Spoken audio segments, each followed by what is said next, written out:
lo que vea el papá. Entonces llega la mamá, tú sabes que tu papá es pilas. Mira el negociado que hizo. ¡Wow! Ahora tenemos casa en Miami. La viveza criolla es algo que se ha, digamos, normalizado en las sociedades latinoamericanas, sobre todo, ¿no? No, yo creo que es una especie de semi-excusa, ¿no?, para las violaciones normativas en búsqueda de una ganancia o por encima de lo que sería legítimo legal, ¿no? Está claro, no hemos dejado claro o hemos tratado de dejar claro que entre la pequeña viveza, ¿no es cierto?, y la corrupción no hay mayor diferencia. En algún punto, si tienes la oportunidad.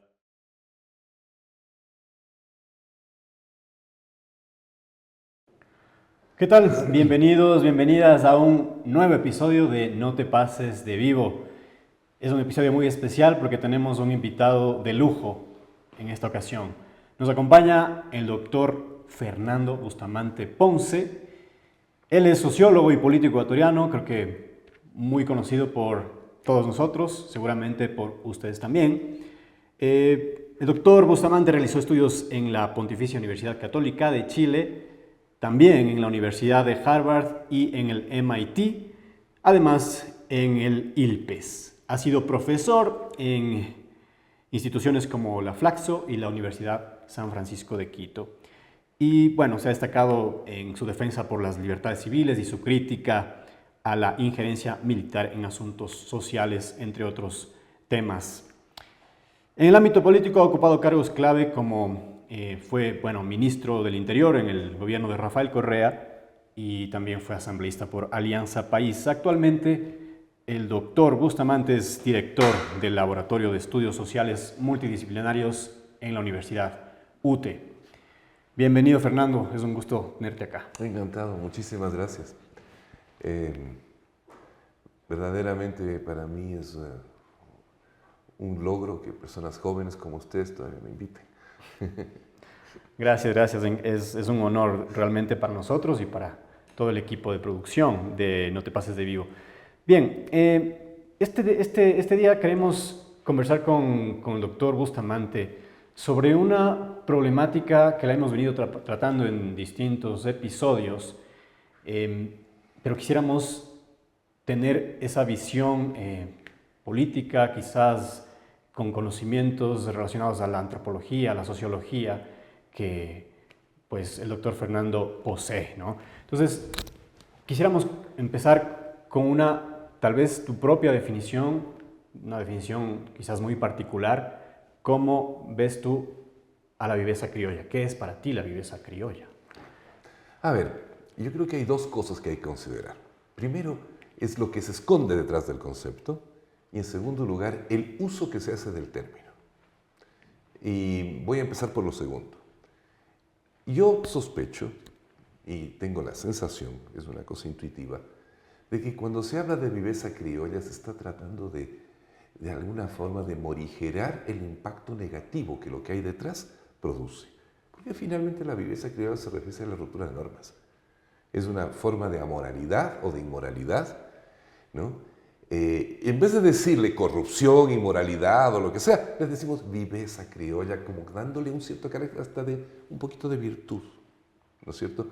Por lo menos es vivo, inteligente, hábil, diestro, pilas, ¿no es cierto? O sea, el término mismo ya revela una amoralidad. El término mismo ya es amoral, porque de alguna manera es lo que en inglés se llaman whitewashes, o sea, le lava la cara a algo que en sí mismo, tomado en su concepto, es bastante tóxico, bastante nocivo. ¿Qué es? A mi juicio, lo que yo he visto, es ser hábil en romper las normas y hacerlo en provecho propio. O sea, obtener ganancias de algún tipo, en algún aspecto, rompiendo las normas, por fuera de las normas, cometiendo inmoralidades o ilegalidades. Pero yo creo que el solo hecho de que nosotros aceptemos el término, lo usemos, siempre se hace con un poquito de, como casi riéndonos, ¿no es cierto? Como casi como jijiji, que vivo, ¿no? ¿Verdad? O Es como cuando un niño hace una diablura, ¿no? Mira, rompió todos los platos de la abuela. Niña más traviesa, ¿no? ¿Te das cuenta? Pero yendo al contenido, yo creo que se refiere a una semi-aceptación, ¿no? A una banalización de una praxis que se considera incluso institucionalizada, que se considera de alguna forma parte del orden normal de las cosas, ¿no? Y hay gente que adquiere incluso cierto grado de prestigio y admiración por lo hábil que es para salirse del recto camino, del camino de las normas. Y detrás hay otra cosa, que es un poco esta idea de que las normas son una corsé, una jaula, algo que nos impide vivir de una manera como quisiéramos, ¿no? Entonces, algunos hábiles logran escapar de esta jaula, de esta prisión, de esta constricción, ¿no? También hay un concepto respecto a lo que es la norma, un concepto que es bastante devastador. La norma es un estorbo, la norma es un peligro, la norma es una limitación, es asfixiante. Y eso yo creo que es algo que está mucho más difundido de lo que uno cree. ¿Tiene algo que ver con nuestra historia quizás? Porque claro, se llama viveza criolla, ¿no? ¿Por qué criolla? ¿Quiénes son los criollos? Nosotros, pues, todos. Los quiteños, digamos... Claro, que el criollo propiamente era el español o el hijo de españoles, ¿no es cierto? Que nació pero ahora acá. viene a ser un poco sinónimo de los nacidos en esta tierra. Claro. ¿No es cierto? El mestizo, tal vez, ¿no? El mestizo. O en fin. Aunque yo me imagino que personas de grupos étnicos diferentes también pueden ser vivos criollos. Algo... Más que una cosa étnica, yo creo que se refiere a decir, es algo que es propio de nuestra idiosincrasia. ¿No es cierto? Algo que es propio de la idiosincrasia nacional. Eso nos hace diferentes, ¿sí? ¿No? Así como... Ahora, en otros países también hay cosas similares. Por ejemplo, en Brasil existe lo que se llama el jeito. Es encontrarle la vuelta a las cosas. Encontrar la manera ¿no? de sacar el permiso con maniobritas por detrás, ¿no? Un jeito, por ejemplo, ¿no? Existen en varios países de América ese tipo de cosas. Quién sabe en otras partes del mundo, pero no conozco. Claro, eso era justamente lo que te quería preguntar. La viveza criolla es algo que se ha, digamos, normalizado en las sociedades latinoamericanas, sobre todo, ¿no? En otros países... No en todas, esto es variable. ¿Ah? Okay. Yo me cité el caso de Brasil, pero... En Chile, por ejemplo. En ¿Tú Chile, viste en Chile no. Yo viví muchos años en Chile y en Chile estas cosas eran pésimamente mal vistas, al menos formalmente. O sea, ahí lo de la viveza criolla no existía y si alguien quería salir con esas... De hecho, teníamos la experiencia de que los estudiantes ecuatorianos que llegaban, allá el año lectivo empieza en marzo, como en Guayaquil, como en la costa. Entonces, marzo llegaban los estudiantes ecuatorianos y llegaban con la viveza criolla. No demoraban ni 3 semanas en darse cuenta que eso no iba allá, ¿no? Y generalmente significaba un par de semanas en la comisaría, para empezar, ¿no? Pero después se adaptaban, la gente es muy adaptable, o sea, se ubican y empiezan a actuar de la forma que la sociedad en que están les exige, ¿no?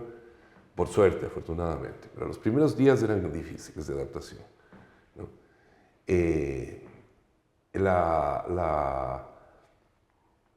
No es lo mismo, hay países como Uruguay, por ejemplo, Costa Rica, ¿no?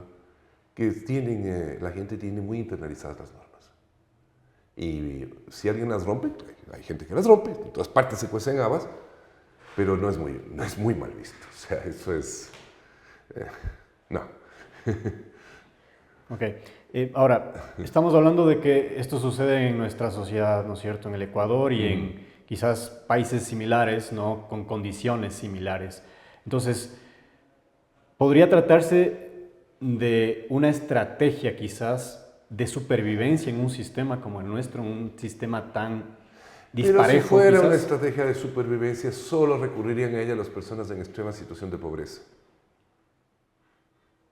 En ese caso sería, no sé si justificable la palabra, pero en todo caso...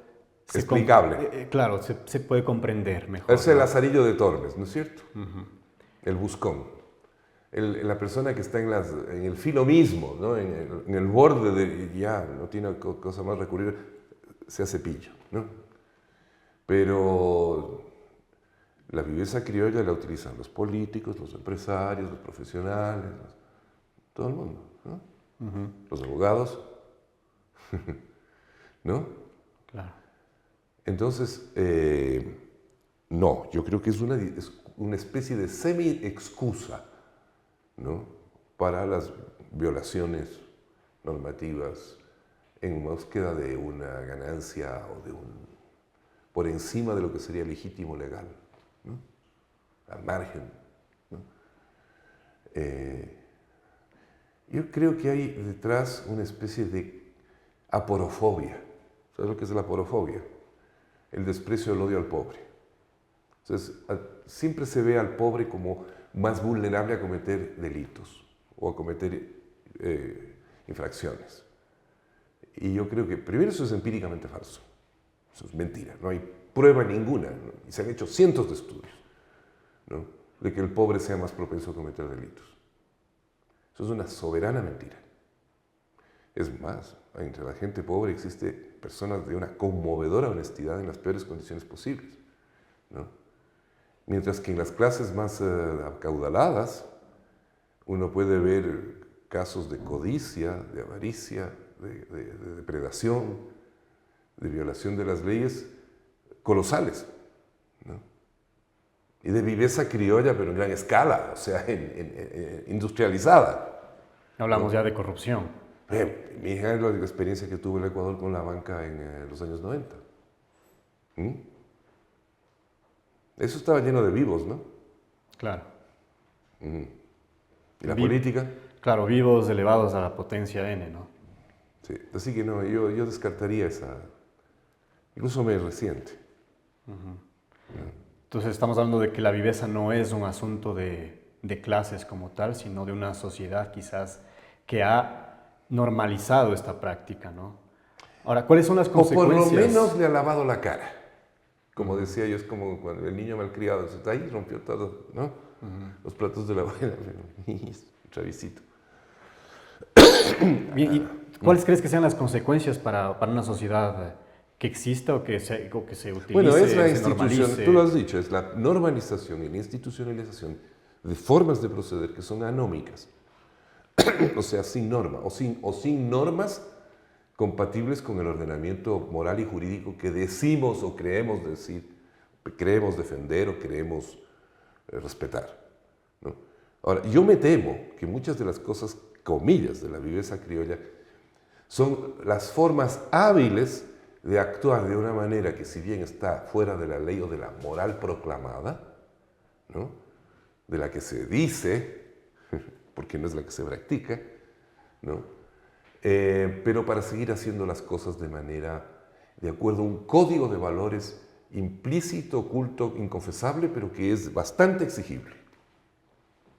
Por ejemplo, el nepotismo. Eso es un código de valores que existe en la sociedad ecuatoriana desde tiempo inmemorial. Favorecer a la familia es casi una ley moral, ¿o no? Claro, incluso se heredaban los cargos, ¿no? Ajá, seguro.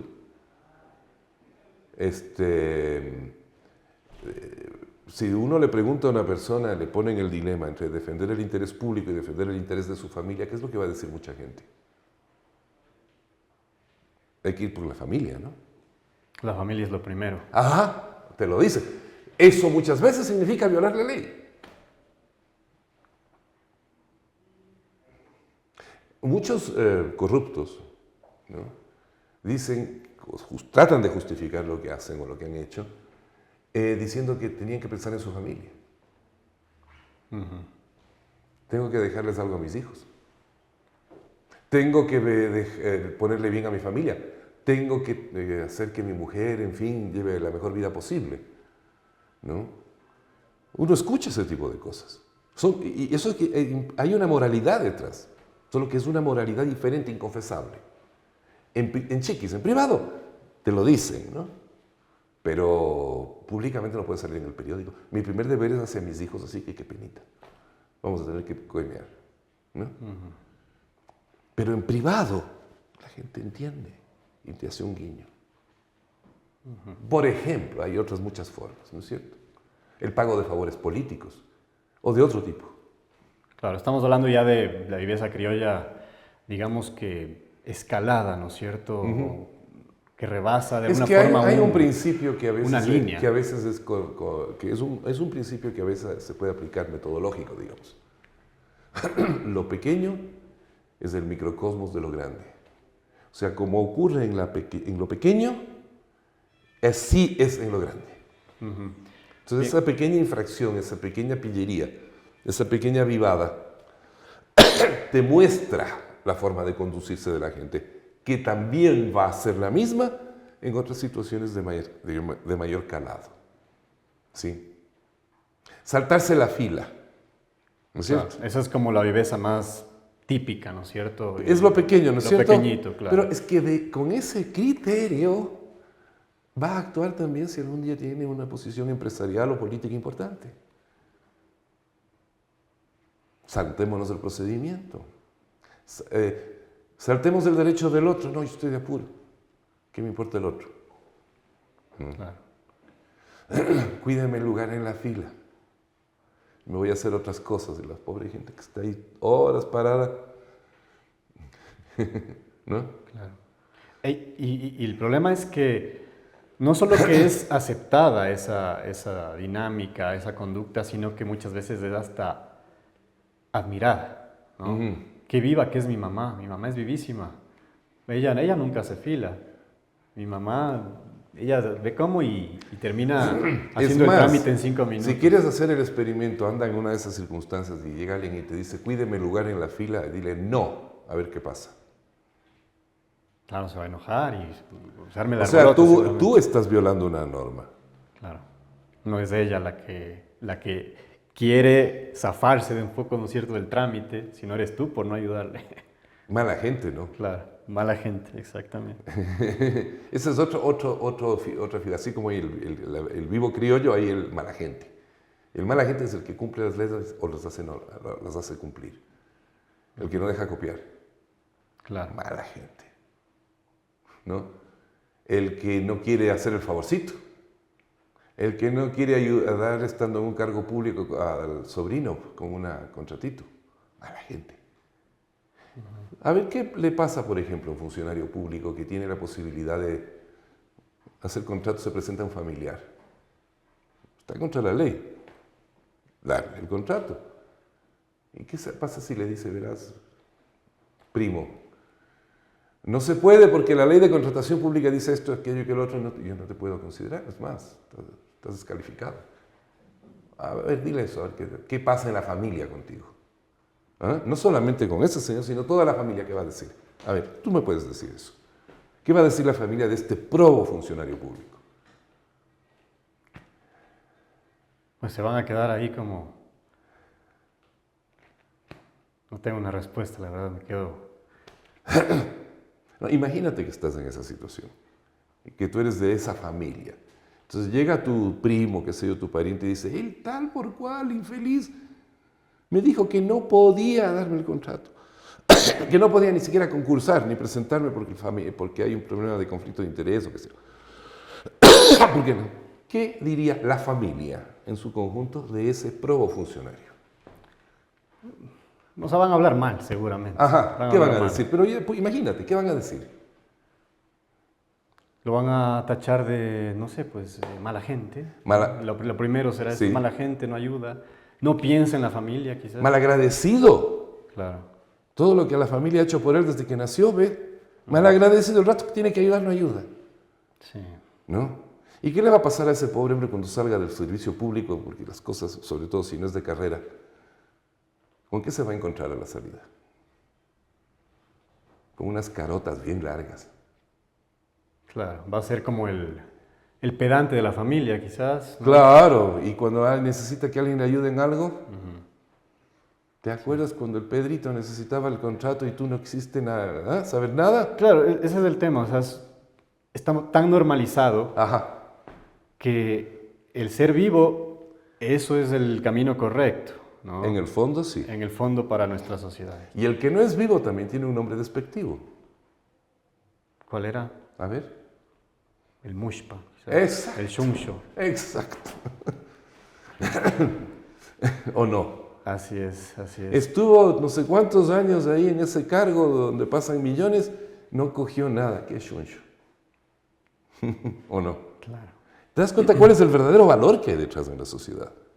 No es el que sale en los códigos legales ni que sale en la moral que proclamamos públicamente. No, cuando rasgamos vestiduras, que qué horror la corrupción, que no sé qué. ¿Cuáles son nuestros verdaderos valores? Los que realmente aplicamos en nuestra vida. ¿Y dónde se adquieren esos valores, Fernando? En el hogar y en la escuela. ¿Qué es lo que aprende el niño en su casa? Lo que los mayores le muestran. Lo que ve al papá. Entonces llega la mamá, tú sabes que tu papá es pilas. Mira el negociado que hizo. ¡Wow! Ahora tenemos casa en Miami. ¿Qué piensa el niño de eso? Claro, eso es el ejemplo que tuvo. ¡Qué gran padre además! Mira la situación económica que nos está creando. Porque la condición de proveedor, y esto tiene que ver con el tema de género, ¿no? La condición de proveedor define al hombre. Al macho, si tú quieres. Y el que no es un buen proveedor, mejor que se muera. Y para ser buen proveedor hay que hacer lo que sea. Lo que sea. Ahora, ¿cuáles son las consecuencias de todo esto? Creo que está claro, no hemos dejado claro, o hemos tratado de dejar claro que entre la pequeña viveza, ¿no es cierto?, y la corrupción no hay mayor diferencia. En algún punto, si tienes la oportunidad de pasarte una fila y luego cuando estás en un cargo público... Te voy a dar un ejemplo de la cinematografía. Tal vez alguno de ustedes ha oído hablar de un gran cineasta sueco de hace años, Ingmar Bergman. Claro. Hay una película de él que muestra esto, pero patente. Se llama El huevo de la serpiente. Está ambientada en la Alemania nazi antes de la guerra. Y los protagonistas, en fin, después de muchas aventuras, descubren que en un laboratorio científico en el cual tenían contacto, donde se hacía investigación médica muy avanzada, de hecho el Tercer Reich se caracterizó por grandes avances en la medicina y en la biología, ¿no? Hacían experimentos con seres humanos, calladitos, discretamente. Había un montón de temas deontológicos y éticos que se estaban violando, ¿no? Aparentemente inocuos, o sin una violación. El paciente ni a veces se daba cuenta que estaban haciendo experimentos con él. ¿Sí? ¿Qué pasó en los campos de concentración en la Guerra Mundial?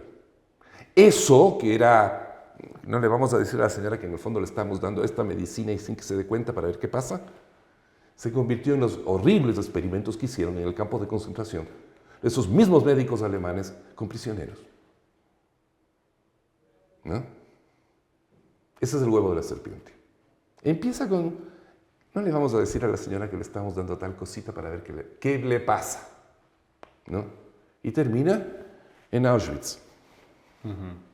Entonces no existe eso no es cierto. Si plantearíamos, existe una línea que separa la viveza de la corrupción o del político corrupto. La viveza vendría a ser el huevo de la serpiente de la corrupción.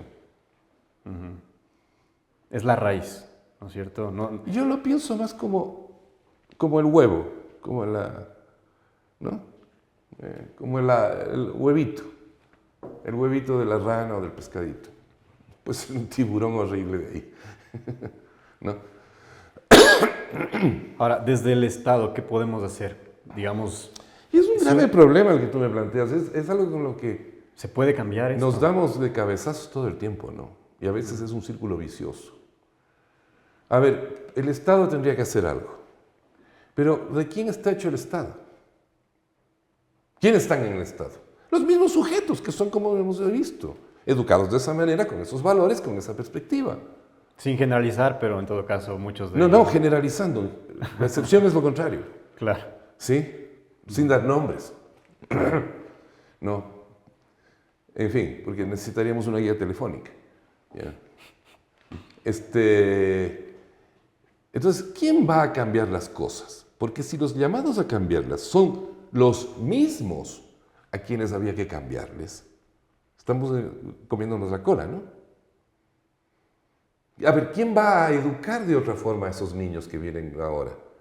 Unos papás y unas mamás para los cuales esta forma de ver el mundo y estos valores, esta forma de ser, son las normales. O los maestros, tal vez. ¿Qué maestros?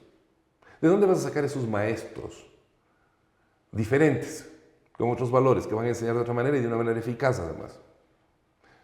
La letra no entra por las orejas. No es un tema de instruir a la gente. Miren, la cosa es este sueño de que la educación cívica puede cambiar algo. La educación cívica hubo en este país toda la vida y no hubo ningún civismo, ¿no? Algunas religiones vienen predicando hace 2000, 3000, 4000 años ciertos valores y ahí estamos, ¿no? ¿Verdad? Cuestión de mirar el periódico nomás, ¿no? Ujú. No es un problema de instrucción. Te voy a dar un ejemplo de que no es un... Todo el mundo que saca licencia para manejar pasa el examen, ¿no?, de conducir, ¿no? ¿Aplica lo que aprendió en la ley de tránsito? Lo que dio en el examen, muchas gentes veces no. Aprendes para pasar el examen. Pero en el entendido de que una vez pasado el examen, haces lo que quieras. Lo que sea la costumbre, ¿no? El tránsito en Quito es un brillante ejemplo de cómo la ley no tiene nada que ver con la costumbre. La gente no maneja como dice el Código del Tránsito, maneja de cualquier otra forma y tiene normas, todo el mundo maneja de la misma manera y aplica las mismas prácticas, ¿ya?, que vienen de una especie de tácito acuerdo social inmemorial que viene de no sé dónde, de probablemente las primeras épocas en que hubo automóviles en el Ecuador, en que la gente de alguna manera llegó a un consenso de cómo se maneja, que no tiene nada que ver con el Código de Tránsito, o tiene diferencias importantes, ¿no? Entonces, volviendo a tu pregunta, ¿cómo hacer ese cambio? Si el Estado es parte de la enfermedad, ¿no es cierto? ¿Quién lo va a hacer? Las familias, pero si las familias lo que hacen es reproducir esto, y lo han venido reproduciendo por cientos de años. Estas cosas vienen desde la época absolutista, desde la época monárquica. ¿Existe alguna manera de cambiar esto? Hay maneras, pero yo no sé si la sociedad ecuatoriana estaría dispuesta a pagar el costo. ¿Cuáles, por ejemplo, y cuál sería el costo? Te doy un ejemplo Por favor. histórico, no de Ecuador, de Chile. Yo hice mi tesis sobre el sistema educacional chileno, Ujú. educación básica. Y pude estudiar bien qué había hecho Chile, que tiene un sistema de educación bastante superior. Y era mejor todavía antes, ¿sí?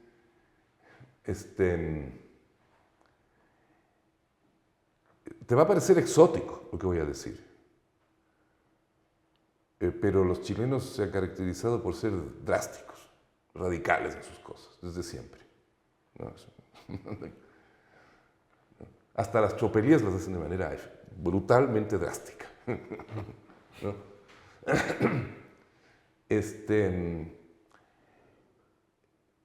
Había que crear un sistema de educación básica pública, ¿no? Cerraron todo el mundo fuera, y trajeron profesores alemanes. Desde primer grado. Y los normalistas, los nuevos estudiantes, todos los profesores de ellos eran alemanes. Empezaron de abajo hacia arriba. Reeducaron a todo el mundo. O sea, ¿qué es lo que hicieron? Básicamente una cosa colonialista. ¿Estamos hablando de la educación pública chilena? Sí, o... la básica en el siglo XIX. Hicieron lo mismo con el ejército, por lo demás. Durante años, el ejército chileno, todo el cuerpo de oficiales era alemán. Y el comandante en jefe del ejército era alemán. En la época de la Reichswehr, antes de la Primera Guerra Mundial. Y luego, poco a poco, empezaron a entrar chilenos. Primero entraron los cabos, después los sargentos, después los tenientes, todos formados por los alemanes. Hasta que finalmente llegó el punto en que llegó un comandante en jefe chileno. ¿Sí? Y el ejército chileno era copiado del ejército alemán. Copiado, está en los uniformes. Todavía tienen los uniformes alemanes. Si uno ve el desfile del 18 de septiembre en Chile, del 19 de septiembre en Chile, cree que está viendo desfilar el ejército alemán. ¿No? Hasta los cascos son iguales, todo igual. El ejército alemán de antes de la guerra, no el de ahora, ¿no? Bueno, drástico, ¿no? Y ahora te digo, esa etos, esa formación, quedó profundamente impregnada, profundamente impregnada. Solo te doy un ejemplo. Camina como peatón y en Santiago llega a una cebra a ver qué pasa. Claro, los autos paran para en que seco, te pases. En seco. Claro. No cuando estás cruzando, sino cuando te ven en la esquina esperando para cruzar. Yo una vez, muy criollamente, ¿no es cierto?, quise cruzarme por media calle. Iba a pasar y un señor me coge del hombro y me dice, ¿qué está haciendo usted? El paso peatonal es allá.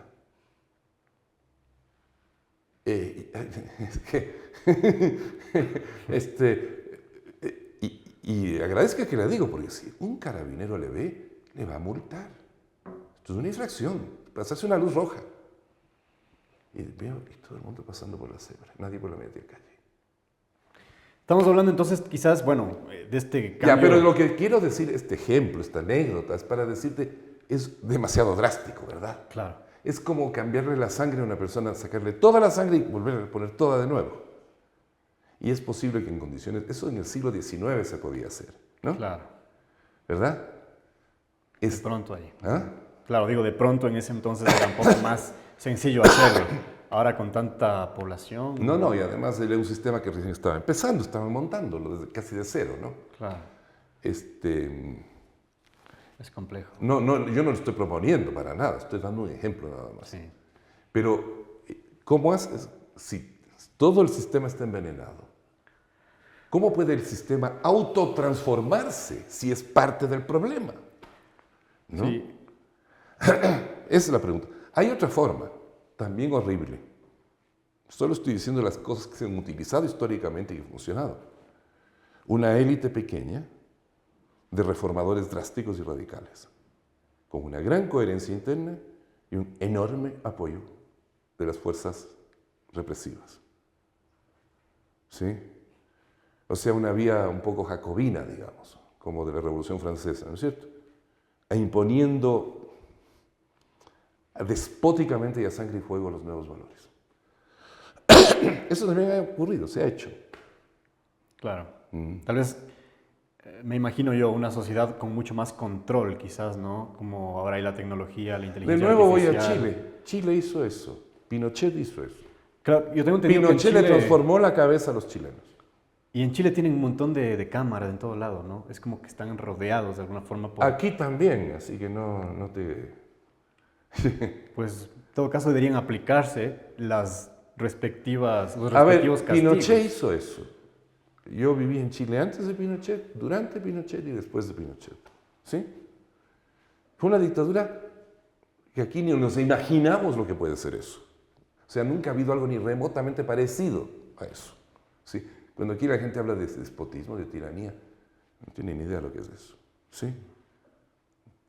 Pero lo hicieron a sangre y fuego. Y durante 15 años reeducaron radicalmente a la población, pero con una represión brutal. La transformaron de una sociedad muy socialdemócrata, muy de estado de bienestar, con mentalidad de estado de bienestar. Claro. Una sociedad muy linda, a mí me encantaba, ¿no? Llena de valores solidarios, ¿no?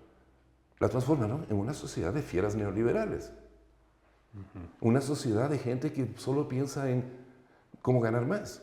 O sea, transformaron al chileno en el prototipo y el arquetipo de lo que el neoliberalismo desearía que los seres humanos fueran. Le cambiaron la mente. Pero fue una cosa brutal, brutal, ¿sí?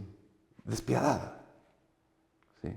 Ese fue el precio que tuvieron que pagar en todo caso, ¿no? Ajá. Un precio muy alto. Para lograr algo que a mi juicio también tiene serios problemas, ¿no?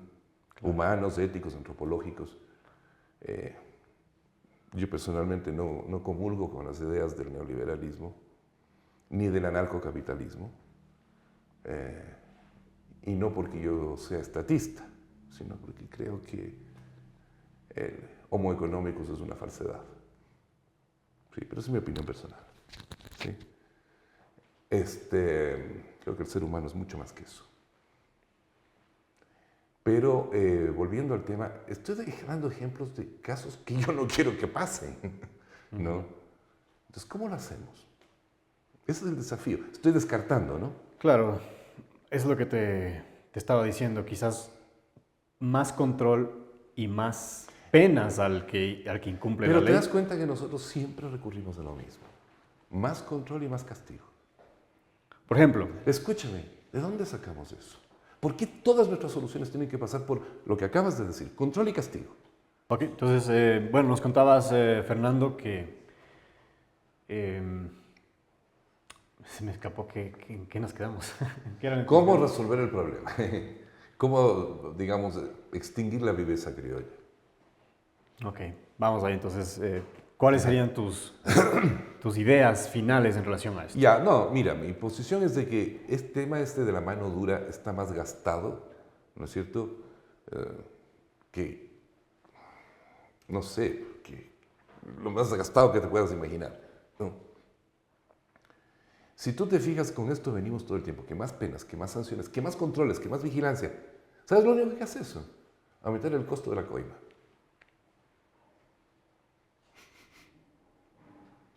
Entonces la solución no es endurecer las penas. No, para nada, todo lo contrario. Yo te puedo demostrar, no lo puedo hacer aquí ahora, que eso solo agrava el problema.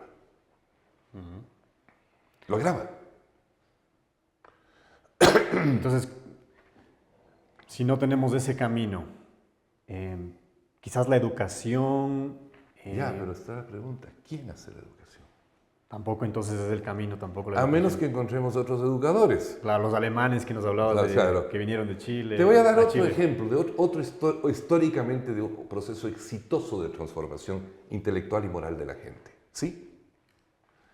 Y ese sí muy exitoso y masivo. Sin Pinochets, sin soldados prusianos. Y lo que voy a decir no lo tomes como propaganda religiosa, porque no ese es el propósito, es un fenómeno cultural. La reforma protestante. En Estados Unidos. No, en Europa. Pero eso fue un proceso que duró siglos. Ahora podemos ser impacientes, ¿verdad? Pero tal vez se puede hacer más. ¿Qué fue con qué hizo la reforma protestante? Creó un nuevo tipo de ser humano. El suizo contemporáneo. ¿No? Que no rompe una ley sin que nadie le diga nada. ¿No? En Suiza tú podías, no sé todavía, dejabas, cuando había los periódicos impresos, dejabas los periódicos impresos, el kiosco se iba y regresaba de noche a recoger la plata. La gente sacaba su periódico y ponía su moneda. No necesitaba estar ahí. Nadie se le ocurría robarse un periódico. ¿No? ¿De dónde viene eso? De una profunda internalización de normas que solo puede darse a través de un trabajo cultural muy hondo, muy profundo y muy radical. Pero la reforma protestante se apoyó en una concepción trascendental del ser humano, ¿no? O sea, lo que estabas diciendo al tío es, mira, te vas a salvar del infierno, vas a salvar tu alma, vas a llevar una vida que te va a llevar a un bien muy superior a la fortuna que puedas hacer robando o timando, ¿no? Eso fue la creación de un nuevo tipo de ser humano que no había existido, al menos en el mundo occidental, ¿no? ¿Es similar el caso de Japón, quizás, con el tema del honor que ellos tienen? Claro, ello viene de la formación cultural japonesa también muy antigua, eso es muy ancestral, ¿no? El código de honor. Hay sociedades donde el honor es importante, y no solo por una razón estética, porque tiene consecuencias. La persona que pierde su honor no puede hacer negocios, no puede casarse, no puede tener amigos. ¿Sí? Es el ostracismo social. Por ejemplo, el ostracismo es un mecanismo. ¿A qué te refieres con ¿Qué es el ostracismo? ostracismo? La exclusión.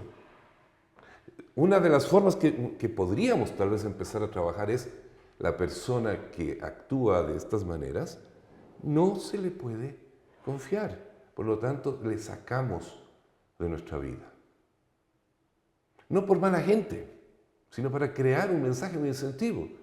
Antiguamente, en el Ecuador existía el código de honor, existía la reputación como un problema, incluso la reputación de la familia. Te decían, a mí me decían de chico, tienes que portarte bien porque está de por medio el honor de la familia. ¿No? Si tú eres un forajido, un malandro, no solamente que tú te desprestigias, a todos nosotros. O sea, yo te voy a vigilar para que no hagas cosas que después van a... ¿no? Y a la familia le importa su honor, porque ¿qué pasa cuando dicen esa familia no tiene honor? Nadie se quiere meter con ellos. Nadie te presta plata. Nadie confía en ti. O sea, el honor tiene réditos, ¿no? Solo por darte un ejemplo, yo estuve en Corea en un viaje alguna vez y tuve que sacar unos documentos y que yo quería notarizar, andaba buscando un notario. Entonces alguien me dice, ¿para qué quieres un notario? ¿Ya firmaste, no? Sí. ¿Diste tu palabra? Sí. Entonces, ¿para qué quieres un notario? Aquí casi no hay notarios.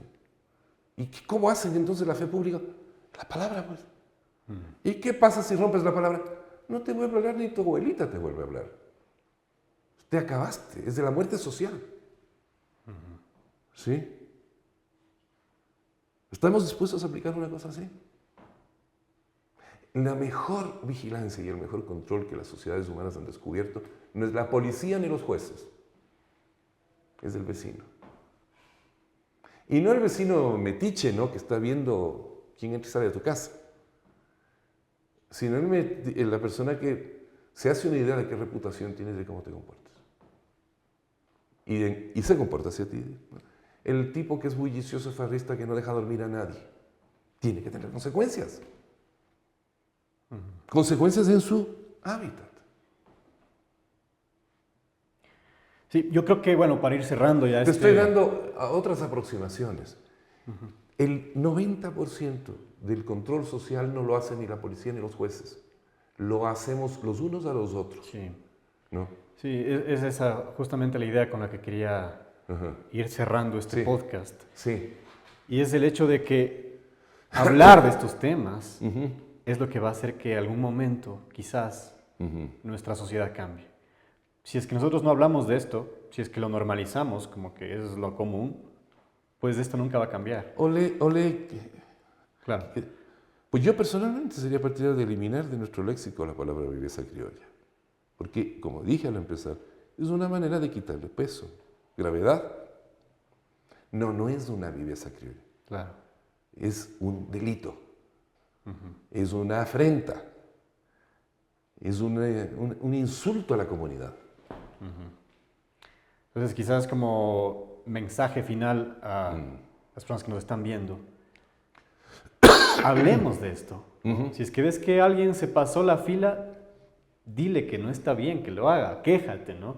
Por ejemplo, en mi caso había una persona que hacía fiestas prácticamente todos los fines de semana abajo y no dejaba dormir. Ya me cansé y bajé y le dije, oye, déjanos dormir, pues. ¿Y qué te dijeron? Lógicamente, en ese momento, este man es el aburrido, este es el... Ajá, ¿no es cierto?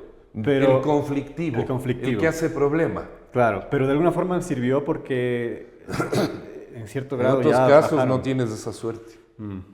No, además, aquí la persona que exige que las cosas anden derechas es un problemático. ¿O no? Sí, en todo caso creo que es importante que hablemos de esto y con ese fin hemos creado este espacio No te pases de vivo. Les recordamos a nuestros suscriptores que compartan el contenido, suscríbanse al canal y bueno, síganos en todas nuestras redes sociales. Para ir terminando, Fernando, ¿alguna idea o mensaje final que quieras dar a nuestros suscriptores y nuestros visitantes? Bueno, yo creo que ya se ha dicho, ¿no? Que es poco lo que puedo agregar, pero lo que sí debo decir es que nosotros creo que debemos pensar seriamente y no esperar ni de la legislatura, ni de las autoridades, ni de la policía, ni de los jueces, ni de los fiscales que nos vayan a cambiar la vida en ese sentido. Tenemos que empezar por nosotros, por hacer nuestra pequeña reforma, ¿no? Y generando redes sociales de gente que toma el compromiso de vivir de otra manera. Digamos, una de las cosas que habría que hacer, aunque esto lo digo medio en broma, medio en serio, es revalorizar a los mushpas, ¿no? A mucho orgullo. Mushpa y a mucho orgullo. Sí. Y bueno, así como alguien una vez decía los forajidos, ¿no? Y se convirtió en una bandera, una Claro. decía los mushpas al poder. Me agrada. Con esa idea terminamos este episodio de No te pases de vivo. Muchas gracias a todos por acompañarnos hasta el final y bueno, será hasta una próxima. Gracias, Fernando, por acompañarnos. Encantado, pues, ha sido muy divertido.